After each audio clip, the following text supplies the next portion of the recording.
Mari kita simak tausiah bersama Kiai Haji Mukhlason Rosyid. Selamat menyaksikan.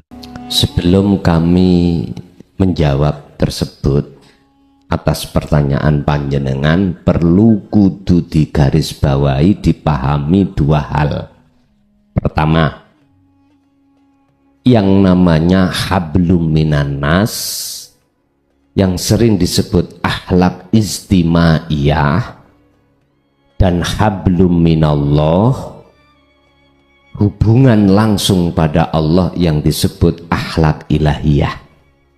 Niki harus kita pahami dulu. Apa hablum minan nas itu? Itulah hubungan sesama manusia, artinya tidak menyangkut Tuhan sama sekali.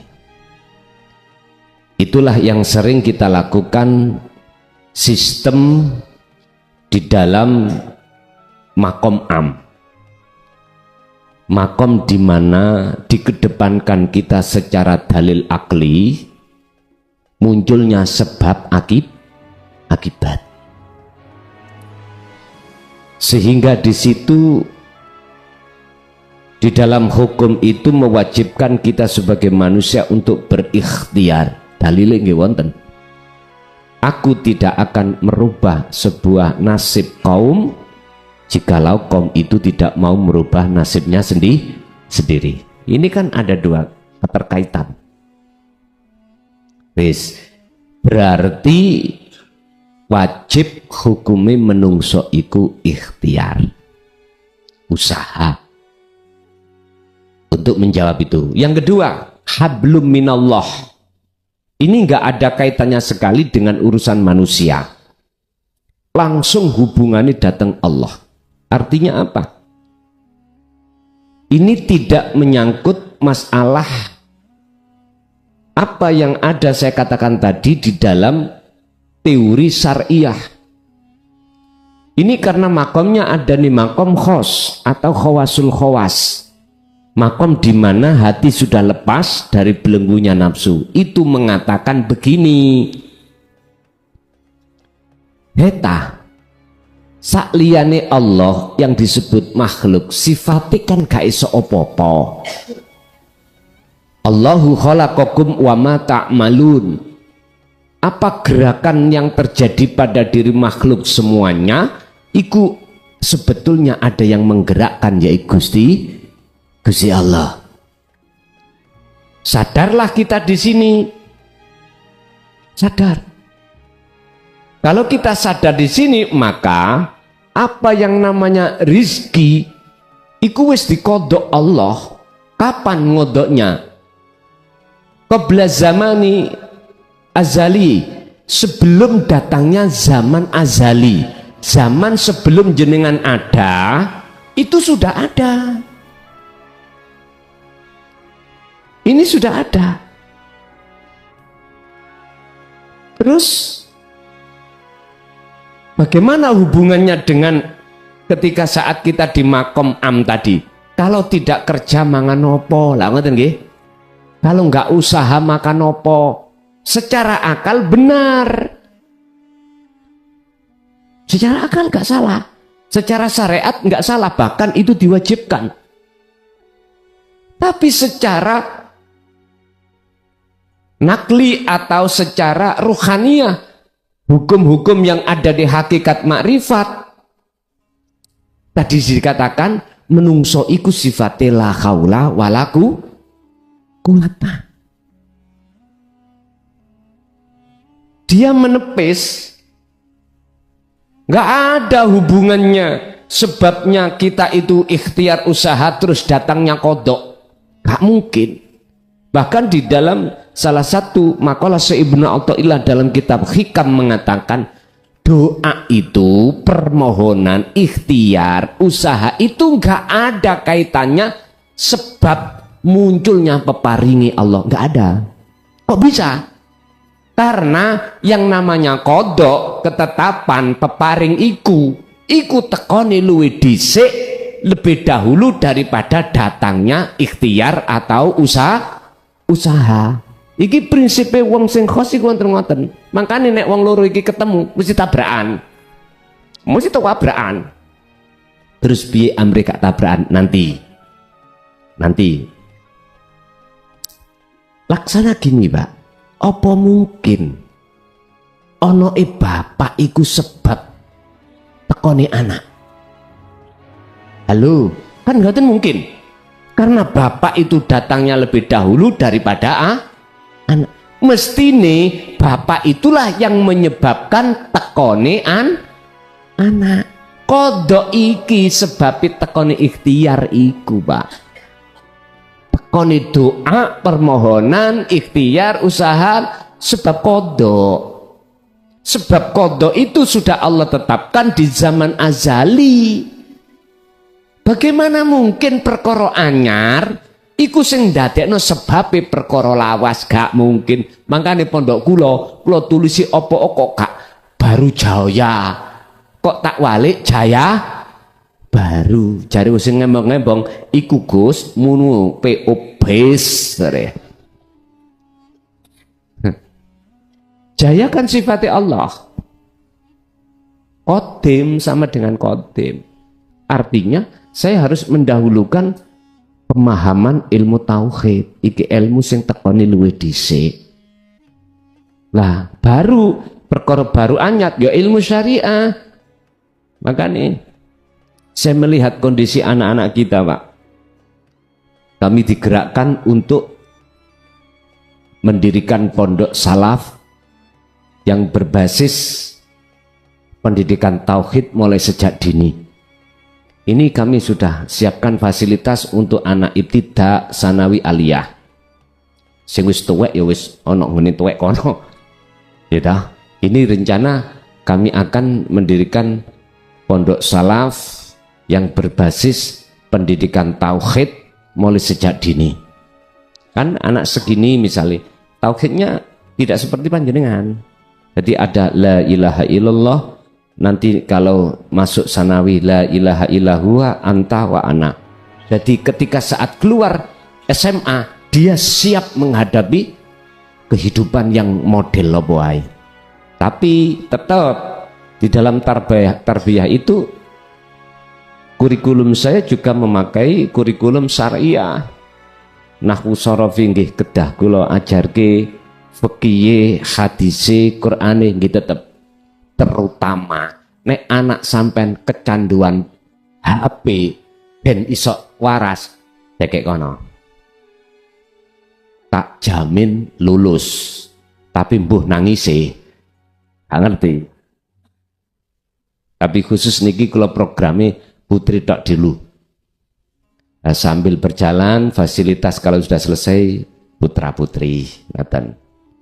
Jadi nek masalah golek guru ilmu alat, ilmu fikih, ilmu hadis kewatah Pak, kari nyakup ngoten mawon. Sing goleki guru ilmu hakikat itu susah. Tapi ya masih ada kok ngoten. Nanti kalau sudah siap kami launching. Terus sing pojokan tau gak bayar Kang Son koyo sing tuwek ndasmu ngono ya bayar Pak kan. Bayar. Terutama nih bayar. Lah kebutuhan dia makan sehari-hari, fasilitasi dia ya ada gurunya masing-masing. Ya wis apa kata nantilah Pak. Pokoknya sing penting gak berat ngoten mawon. Sama-sama jalan anak-anak kita juga ketika masa keemasan menghadapi masa keemasan itu siap hatinya itu tangguh tarung ambek nafsunya sendiri mekatan. Jadi bagaimana caranya sinkron antara usaha dengan kodok tadi, antara golongan am dengan golongan khos gini Pak. Biar gak tarung ya. Sing waras kudu ngalah. Ngeten. Niki bisa dilakukan hanya golongan-golongan yang sudah mencapai pendidikan tauhid dari Rasulullah dan mengamalkan. Sehingga ketika saat jenengan iki melakukan hukum syariat berupa berdoa atau ikhtiar atau kerja sebagai kewajiban kita di dunia, hati sampean sudah lepas diri. Paham maksud itu? Ketika jenengan menjalankan apa yang ada di hukum syariah, dalam hati sampean pengakuan diri sebagai makhluk iku lepas. Terus sing muncul ning ati sampean iki yo gesang iki sing agawe. Ngoten lho, paham nggih? Berarti kalau seperti ini Bapak Ibu sudah tidak dikatakan ikhtiar atau berdoa usaha itu sebagai sebab datangnya kodok. Enggak, justru nyatane kodok sing tertulis di Lauhil Mahfud dinyatakno cara dohir rupa ikhtiar kalih usaha. Lho wis dong wis. Jadi nggak ada perbedaan sudah. Sama dengan ngeten. Iki HP, Pak. HP. Ning jero HP niki wonten memori. Lah memori niku ana simpen memori ku Lauhil Mahfud zaman azali. Wonten data wong wedok utawa tulisan apa ngoten ya. Lah ketika belum didohirno lah gak ketok mboten ketinggal. Kalau sistemnya sudah kita tombol tes tak buka garwa kula dhewe mawon. Lu berarti betul ku ono gambar wong wedok liya kathah. Biasa. Muncul teng mriki, Pak. Tes. Duh. Gitu. Mau nih mboten muncul.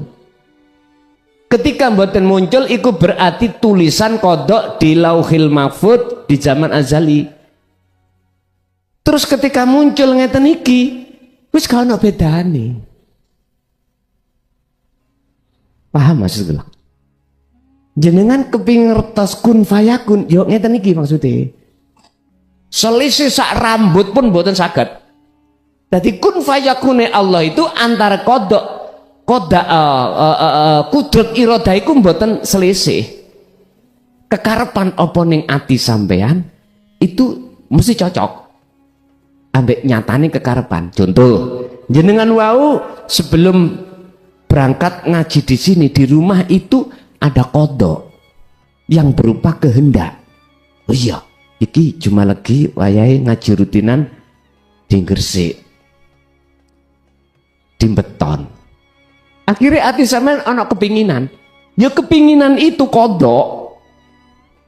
Suatu ketetapan yang sudah Allah tulis. Lah nyatane tok kodok disebut takdir. Ya iki. Akhirnya mboten nanten usaha. Nama usaha ikhtiar nggak ada. Berarti nyatane hakikat itu adalah makrifat. Sekarang kalau sudah sampai di sini maka antara kodok dengan kodar sudah nggak ada bedanya. Lalu diem akhirnya tinggal menikmati. Kun dadiyo siro iku berarti kata perintah, berarti si ono jero gambar yang tersimpan di dalam memori. Lah ketika yang diperintahkan tadi untuk wujud fayakun namanya, maka nyatane gambar sing kula buka niki wau. Oh iya. Sampai nek ndelok ning memori ya ketok memorine tok. Endi sih gambare mboten muncul. Wong namanya kodok, ya toh? Ya dereng lah, Pak. Lah nyatane kodok disebut takdir, nyatane karep diwujudi karep ya takdir iki, kodar niki. Lah kodar itu kebanyakan diterjemahkan oleh golongan kita waktu ada di syariat sebagai sebab. Artinya apa? Doa, ikhtiar, usaha nyebabno Allah peparing. Lah ngoten nggih? Mangkane ana dalile kan ud'uni astajib lakum. Tapi kita tidak mau sedikit aja kritik atine tentang ayat ini.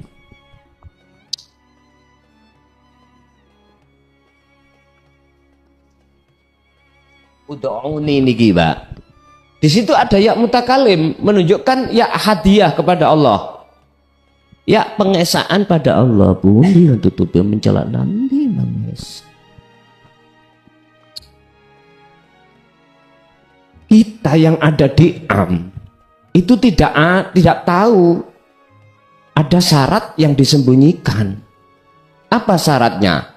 Jikalau kau betul-betul mintanya menghadap terhadap diriku Allah, iku mutakalimnya, maka astajib, iku jawabannya, maka tak sembadani. Kebanyakan kita ati iku arep-arep barangi sing teko, lha ngoten nggih. Bukan sing duwe barang. Kebanyakan kita gitu. Ya mboten saged kita metuki nang terhadap yang punya. Karena ketutup ambek perkara barangi mangopen. Itulah namanya hati yang terhijabi, Pak.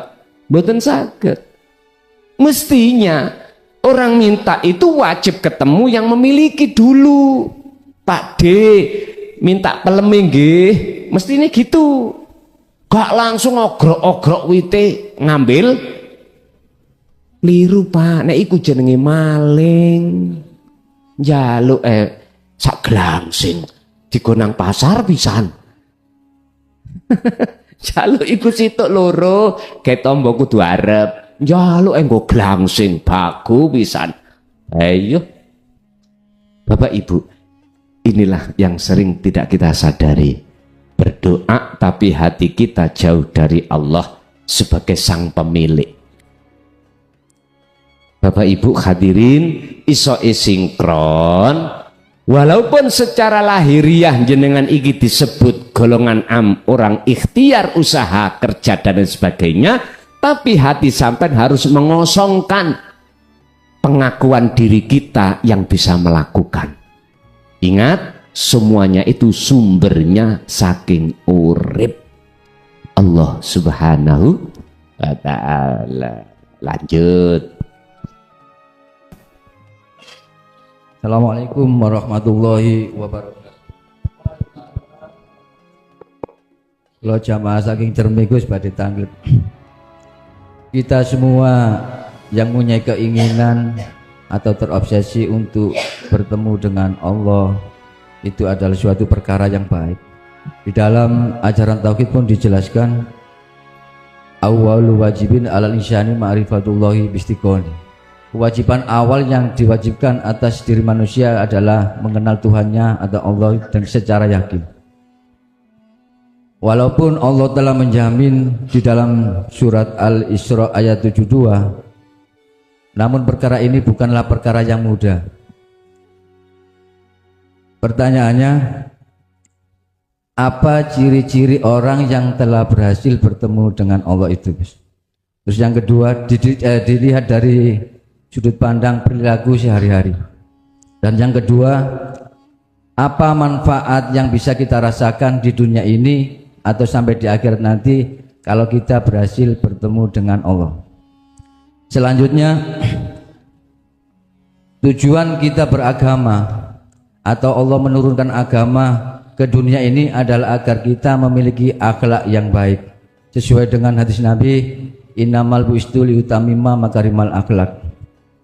Lalu apa yang diprioritaskan lebih dulu, Gus? Kita menyibukkan diri untuk bertemu dengan Allah walaupun akhlak kita masih tergolong kurang baik, atau kita melanggengkan perilaku atau berakhlak yang baik untuk perkara bertemu dengan Allah itu ikut air mengalir, ikut ridhonya Allah.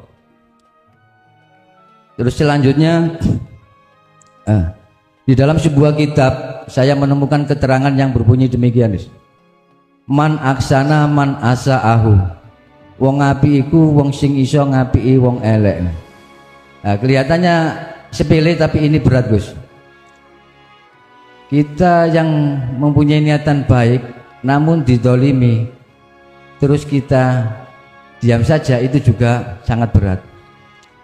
Padahal Allah juga sudah menjelaskan dengan dasar innallaha thayyibuna ala thayyib. Sesungguhnya Allah itu baik dan menyukai perkara yang baik. Tapi mengapa orang yang berbuat dolim kepada kita yang menuju kepada kebaikan, itu kok dibiarkan. Saya termasuk yang sering mengikuti channel Ponpes Jaya Baru di channel YouTube. Yang saya tanyakan pada kesempatan kali ini tentang persepsi ketuhanan. Di dalam suatu episode itu Gus Muglason pernah menjelaskan bagaimana sih Allah itu, atau sing ya apa sih Allah itu.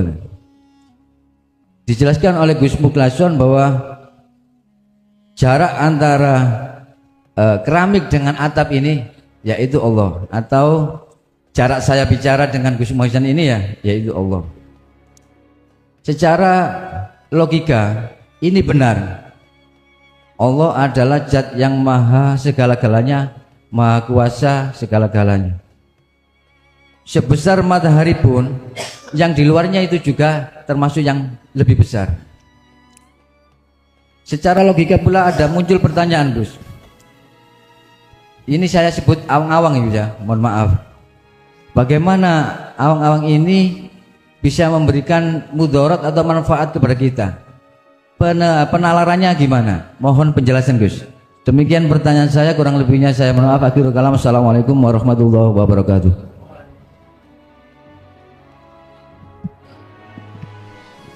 1, 2, 3, 4, 5, 6, 7 borongan. Berapa? Boleh kita bertanya terkait apapun yang ada kaitannya dengan baqaul asrar, sepanjang kita nggak hanya mendapatkan nur tauhid aja, kita harus betul-betul mau menjalankan. Sebab sepandai apapun kita tentang ilmu tauhid, sepaham gudangan apapun, tapi kalau hati tidak mau praktek, itu namanya percum lan tak berguna. Jari DPR ngomong ini, itu omon lagi viral bahasa omon-omon ini. Rasulullah juga menegaskan al ilmu bila amalin kasajarin bila samarin. Laksana seperti pohon yang tidak berbuah. Itu cara ilmu nggak iso manfaat. Makanya yang kami takutkan itu di situ. Sebab ada Pak Makola yang mengatakan, bahkan di dalam hikam, gak boleh jawab pertanyaan dari orang lain yang bersifatkan rahasianya Allah. Tapi tak terak. Karena saya tidak memakai tafsir yang dimaksud di situ. Tafsir kula niku sederhana. Lah iya. Wong asale gak ngerti iku ya disebut gak ngerti.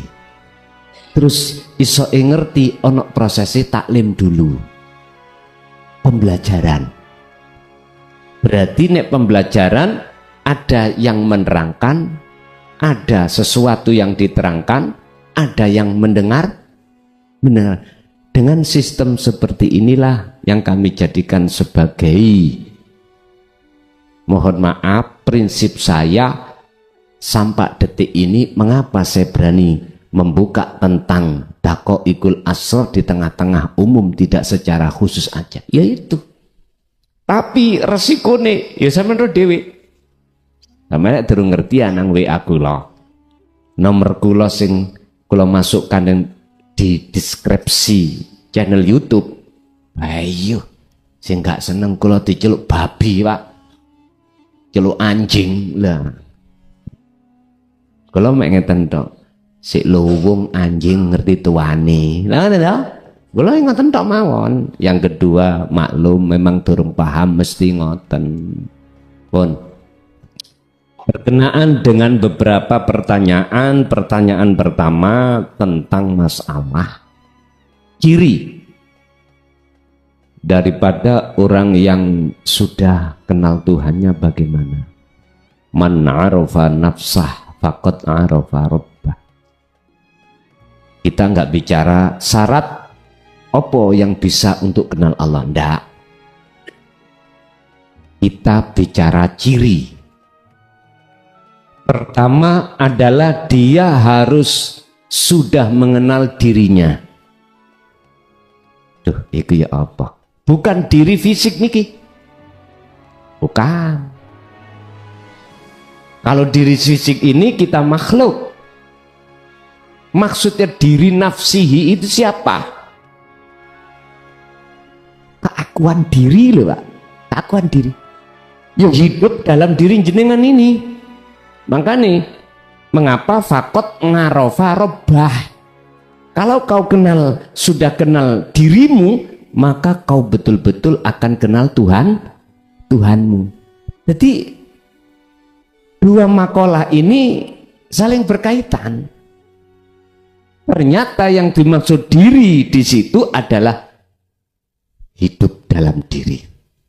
Artinya, nek dipilah-pilah diri makhluk, iku gak ono, gak ada yang ono diri Allah. Jelas ya? Ini tanda pertama. Kalau kita tanya tanda-tanda yang di luar bagaimana? Karakter, Pak. Kita akan berbicara tentang sifat.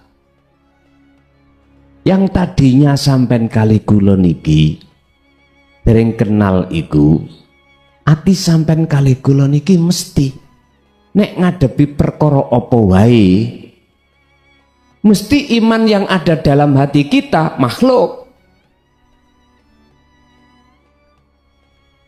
Apa yang ada di dalam dada kita, aku nih makhluk. Iku wis mesti.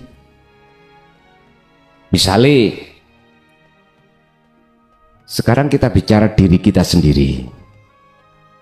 Kita melakukan ibadah murni atau tidak murni, mahdoh atau ghairu mahdoh. Tanda-tanda kalau kita itu dikatakan sudah sampai kenal Allah Tuhannya wujudi, mongko jenengan ning dodo iki muncul bukan aku makhluk. Di dalam hakul basiroh ini jenengan ini apa? Nyatakake muncul bergelora aku ni urip mang yaiku Allah Subhanahu wa ta'ala.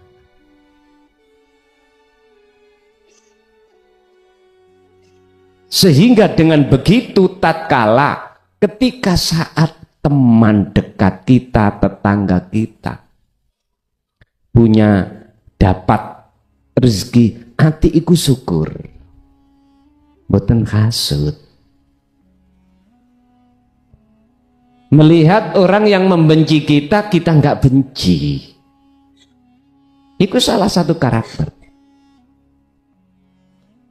Dan semuanya itu ya wonten tingkatan-tingkatan tersendiri, Pak. Makanya di dalam masalah orang yang sudah kenal Allah kan ada 3. Fana, kamil, bako. Ada ini.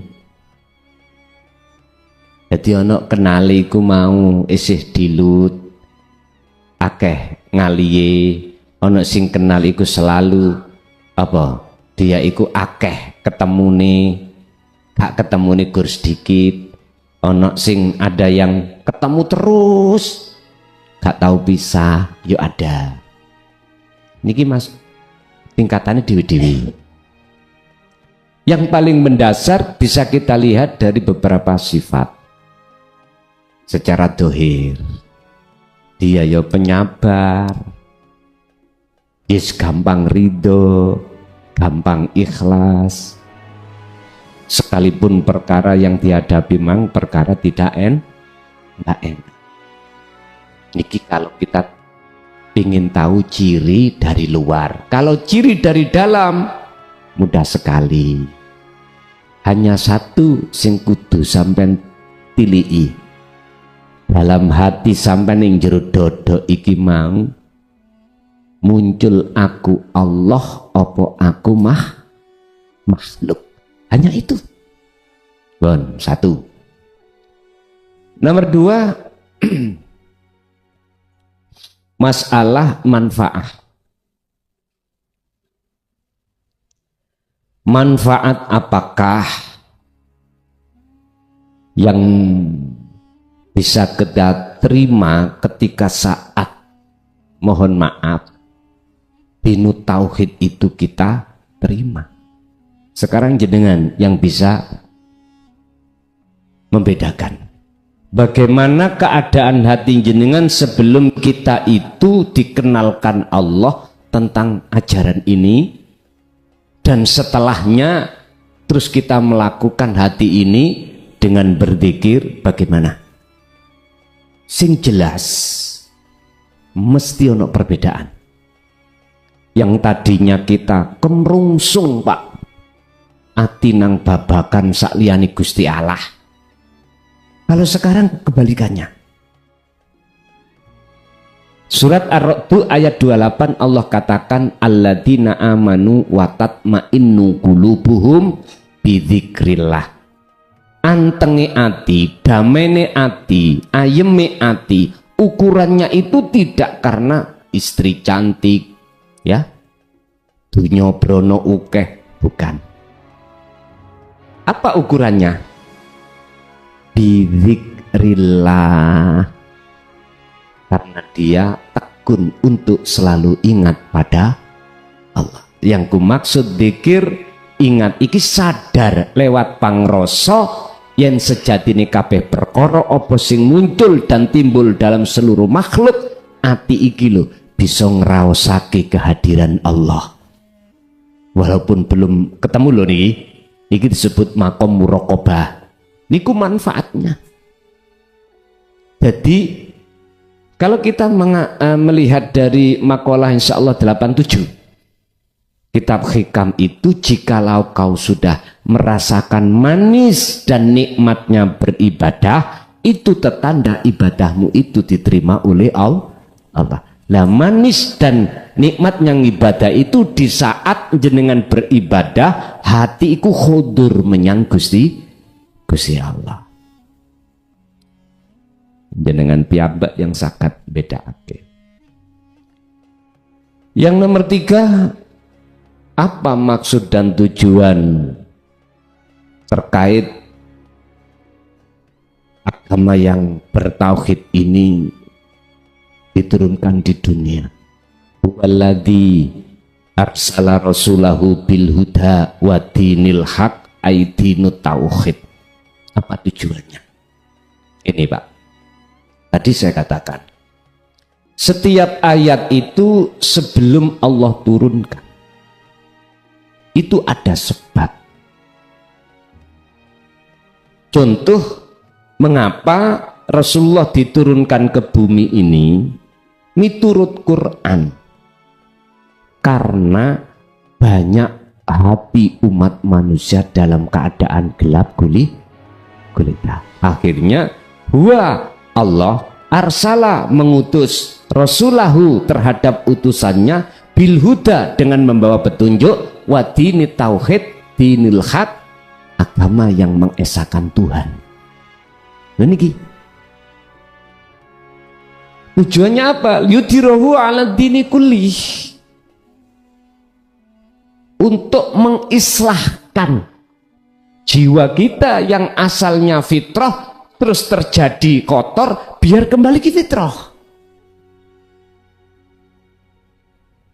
Cara bahasa kita agama Islam yang asalnya Islam kita asal-asalan, ngapunten kan kata asal-asalan iki apa? Pokoke imtithalul awamir wajtinabun nawahi.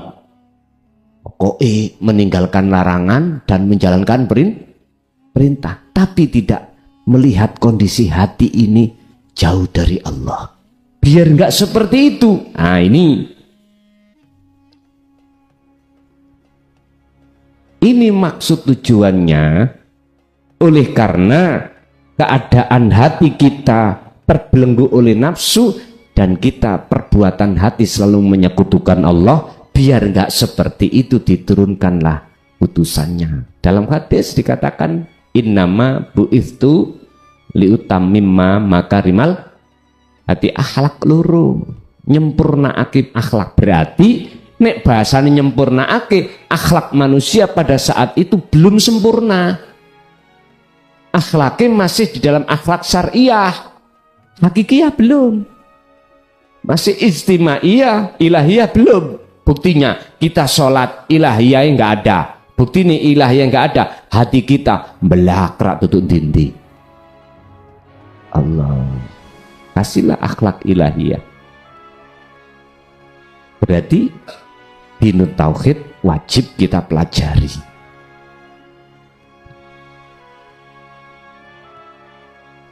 Apa yang diprioritaskan? Tolong ini bisa dibuka di antara dua hal tadi ya. Di antara dua akhlak, apa yang Allah prioritaskan? Bagi kita ini, Mbak, kita harus paham tentang Al-Qasas 77. Mengapa darul akhirah adalah depan? Lalu walatan sana nasibaka minat dunia. Dunia kok adalah nomor 2. Mengapa? Itu tidak jauh berbeda dengan lagu kebangsaan kita, kemerdekaan. Mengapa harus membangun jiwa dulu? Zaman sesepuh dulu kok tidak bangunlah badannya, bangunlah jiwanya, kok gak ngunu?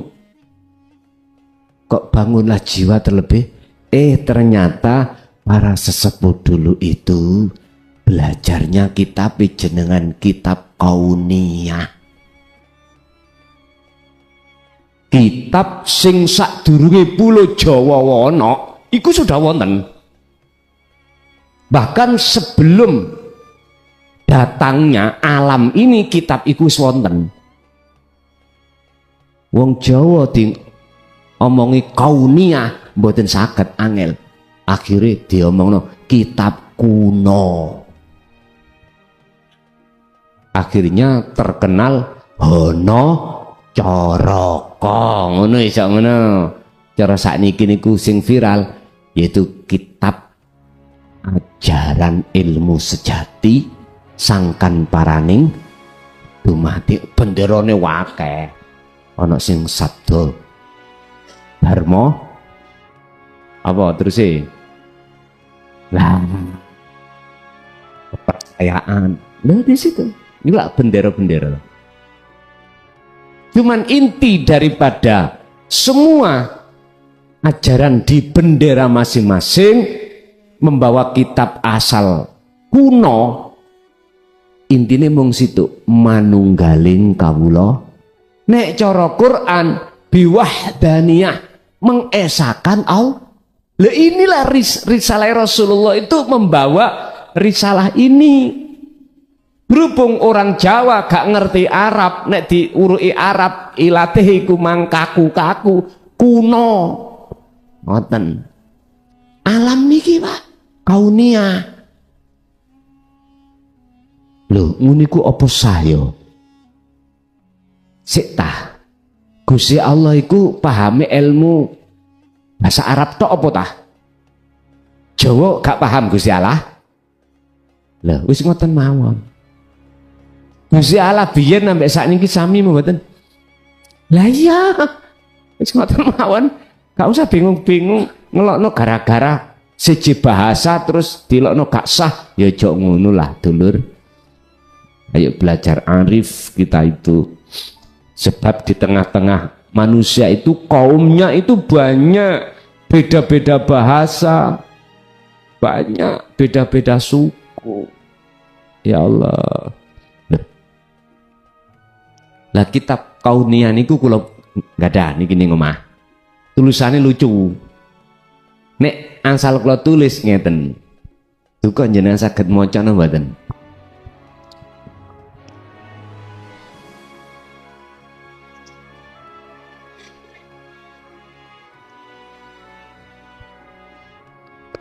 Iku jare yoga kula bi iku cacing jare ngono.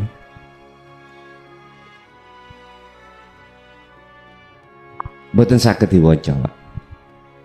Al-Qur'anul Karim iki dulu mboten enten sandangane asale. Mboten enten. Akhirnya ada istilah versi Usmani lah kan, disempurnakan akhirnya jatuh pada kita itu karya enak itu. Lho iso diwaca alif fathah, alif katroi lah kan nggih. Lho, pena. Dulu datangnya enggak. Makanya Rasulullah mengapa wahyu yang pertama munculnya Iqra, bacalah. Karena itu kita belum bisa baca. Salah satu diantaranya gini Pak isinya. Ada seorang pemuda dan pemudi ketemu. Sebab podo senengi. Gak usah ngomong I love you. Guyu ne iku tondo seneng. Liyo niku ayate ngoten tok Sinten sing saged nerjemahno? Mboten saged. Nek cara bahasa sakniki.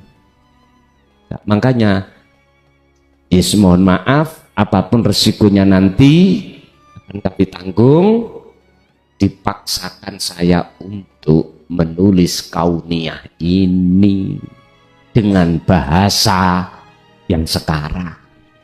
Ibarat sebelum Al-Qur'anul Karim itu ada wahyu Allah sing terjaga atas keasliannya, yang keasliannya itu disebut Al-Qur'anul Qadim.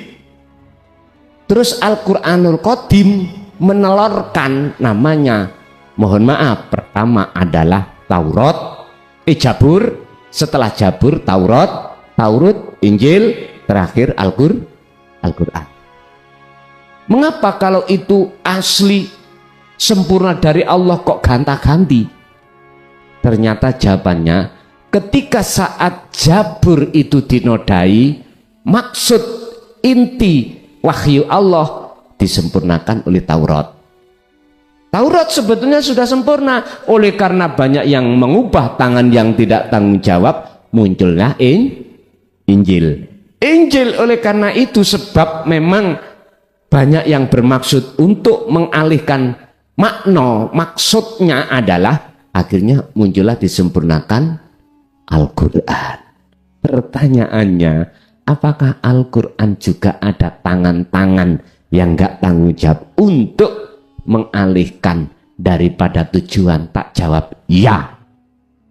Contoh di awal surat ayat pertama, Bismillahirrahmanirrahim. Mengapa kita diperintahkan untuk maju ke nama? Kok tidak menghadap yang memiliki nama? Ar-Rahman, Ar-Rahim. Mengapa kita itu diperintahkan untuk menghadap kepada sifat, tidak kepada mausufnya yang disifati? Otomatis kita akan hanya mendapatkan maisatu dunia, kebutuhan dunia tok. Akhirat tidak kita dapatkan. Akhirnya penuh karoma, golek duit gampang. Iki namanya sanjipa. Tahu sanjipa? Nipu. Penipu nomor piro? Piro 87. Penipu. Contoh saya dikatakan menipu Allah. Wa makaru wa makarallah wallahu khairum makirin. Saya tidak sadar kalau Allah nipu ditambah jos terhadapku. Ngeten contoh. Lewat ilmu ini yang telah Allah berikan ning jero dadaku iku tak akoni ilmuku. Terus tak sampaikan terhadap jenengan. Saya tidak bicara masalah bisa roh, tidak bicara masalah bayarane, nggak pernah bicara seperti itu. Tapi di dalam hatiku ada pengakuan bahwasanya ilmu adalah ilmuku, terus mengukuhkan terhadap jenengan. Kuwi kudu sadar sing ngajarno iki isok sing ngajarno aku. Loh iki berarti aku nipu Gusti. Wis. Gak ngomong masalah duit padahal. Apa maneh ngomong mana masalah bisaroh. Lah ngoten nggih. Kula sering Pak ditanya dulur-dulur sing wonten luar daerah ngoten. Gus pinten sih bayarane ngajiku biar kula niki alasane ben engko cek gak salah paham ngoten. Nek masalah ngoten niku dulur jujur mawon. Ojo maneh ngomong bab masalah ngono. Pengakuan diri ngilmu iki wis aku nipu Gusti Allah kok. Halo. Apa maneh bicara masalah Allah ketemu piro? Ketemu piro? Akhirnya tak jawab ngene, wis apa cari Gusti Allah? Yang ngoten tok. Pun niku jawaban terakhir. Kula diduwes ngeten-ngeten. Mosok Gusti Allah pernah bandrol lah. Halo? Ya wis. Kalau kita berani bandrol berarti ya wis wani nipu. Iku yang disebut sanjipa. Pun lanjut. Berarti yang diprioritaskan dari beberapa ajaran ini awwaluddin ma'rifatullah. Berikutnya, jikalau orang yang dikatakan bagus itu berarti orang itu harus membagusi orang lain. Tapi mengapa ketika saat kami belajar untuk membagusi orang lain, justru orang lain itu mendolimi aku? Jawabannya sederhana. Karena orang lain ikut durung tahu pangerani, wis titik ngoten tok. Nek wis ro pangerani mboten, Pak. Mboten. Tentang masalah persepsi ketuhanan. Mengapa saya memakai surat Al-Baqarah ayat 115? Fa aina ma tuwallu fa thamma wajhullah.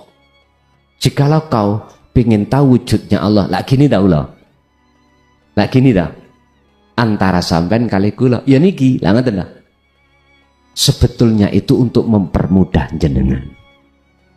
Padahal itu pesene Romo. Nek wani akmu ngomong ngono umurmu dilongi. Rasane hatiku nek biyen wedi. Rasane hatiku ya ketepaan. Bebas ndukin dunya kan wis penak. Lah ngoten ta? Wis gak gembul menungso, lah ngoten ta? Laksana seperti burung yang tadinya ada di sangkar terus keluar dari sangkar, bebas mboten? Bebas. Wis ra mikir anak, ra mikir bojo, ya. Ra mikir penggawean. Antang bisa. Niku memang sing digoleki. Orang-orang yang sudah makrifat billah sedoyo jenengan ati mesti rindu tentang itu. Rindu. Bukan takut, malah rindu. Beda zaman sampean kali kula ada di Am. Yang paling ditakuti adalah kematian. Sebab apa? Eling-eling bojone si ayu. Nah, si nom. Eling-eling sampean masih banyak pertimbangan enak intunya, padahal itu Pak fi sudurin nas alladzi yuwaswisu fi sudur iku bisikan tiupan nafsu. Akhirnya kita lalai pada Allah. Lanjut. Apa manfaat dan mudaratnya terkait masalah seseorang ini? Mohon maaf, saya sendiri aja lah. Apa manfaatnya kami menyampaikan tentang teori sangkan paraning dumati atau teori innalillahi wa inna ilaihi yang tujuannya adalah ma'rifatullah. Apa maksud dan tujuan? Manfaatnya saya apa? Nggih, ngapunten Kang Kata. Tak kembalikan pada diri saya aja. Bijak dari satu ayat yang Allah katakan wama arsalnaka illa mubasysyiran wa nadhiran. Wa qala aidan illa rahmatan lil alamin. Ayat yang pertama, Muhammad kuwi diutus tak utus nang dunya iku hanyalah illa mubasysyiran, memberikan peringatan, memberikan kabar baik. Mubasyiron ini peringatan, kabar baik. Sinten berarti siapa yang dikabar baiknya? Orang yang beriman. Wanadhiron sebagai peringatan. Nah peringatan ini larinya mukhatabnya kemana? Orang yang tidak percaya. Makanya bagi jenengan yang sudah tahunan mencari kefahaman piye sing ilmu iki kok tembung isyarat ketika Allah menjelaskan tentang dengan mudah gamblang kok gak biyen lah ngoten ta ati sampean mesti lho ya iki sing tak golek walaupun ning YouTube akhirnya ketemu akhirnya ning ati kok gak biyen ya. Jadi Muhammad itu tidak ada maksud dan tujuan untuk memaksakan kehendak supaya umat mengikuti ajaran ini. Enggak. Boten Pak. Umat itu punya hak masing-masing. Boleh menolak, boleh menerima. Makanya ayatnya mubasyirau wa nadhiron. Bisa menerima dan menolak. Yang menerima berarti kabar baik, yang menolak berarti peringatan. Mat awakmu iku gur kuwi tok. Nggak boleh nyalahno Kanjeng Nabi Muhammad itu terhadap mereka yang menolak, nggak boleh. Sehingga sampai detik ini kami bisa bertahan untuk menyampaikan, belajar untuk bisa menerima keadaan itu. Ingat Pak, saya katakan kami ini bukan untuk wong Islam tok loh ya. Saya untuk umat. Saya Buddha sudah, Hindu sudah mengundang saya, sudah. Jadi suatu saat jikalau saya ini berdakwah di gereja, empun bingung sampean. Bisa jadi saya ini masuk di dalam kafe-kafe, wah, sing mangku, ini loh ya, sampean pun bingung sampean. Karena ingat saya bukan hanya untuk panjenengan. Nah itu ayatnya mubasyirau wa nadhiron. Untuk semuanya. Walaupun itu sampean anggap musuh sampean, jangan pernah untuk membatasi diri saya. Artinya aku nggak boleh nanggone umat Nasrani, Hindu, Buddha, nggak, jangan. Karena Allah sudah menetapkan saya itu cuma disuruh menyampaikan saja, tapi tidak boleh memaksa untuk mengikuti, paham nggih? Nah, dari sisi sinilah pahit dan getirnya selama 25 tahun ini bisa kami timang-timang. Nggih nyuwun sewu ya. Tapi tidak, bukannya aku curhat mboten. Nyonyor ambek enggak akeh nyonyore. Tapi kami tidak di situ, Pak. Tugas saya pun hanyalah menyampaikan saja. Tidak ada paksaan dan tidak menyalahkan bagi yang menolak bahkan menghujat. Itu hak panjenengan. Sisi manfaatnya bisa diterima oleh golongan mubasyiron. Jenengan piyambak ning ati sampean timang-timang lah waktu zamane sampean belum paham tentang taklimat Rasulillah fi ilmi tauhid, kali sesudahnya sampean piyambak sing saged bisa meraosake ning ati manis dan nikmatnya ketika jenengan beribadah. Ketika jenengan iki mengetrap no dzikir sirul asrar, jenengan piyambak sing saged mas. Oke, mungkin ibu ada bu? Kati ibu, barangkali ibu ada. Nggak ada? Bapak cukup? Oke. Keborong niku wawah. Oke, pun ngaten mawon.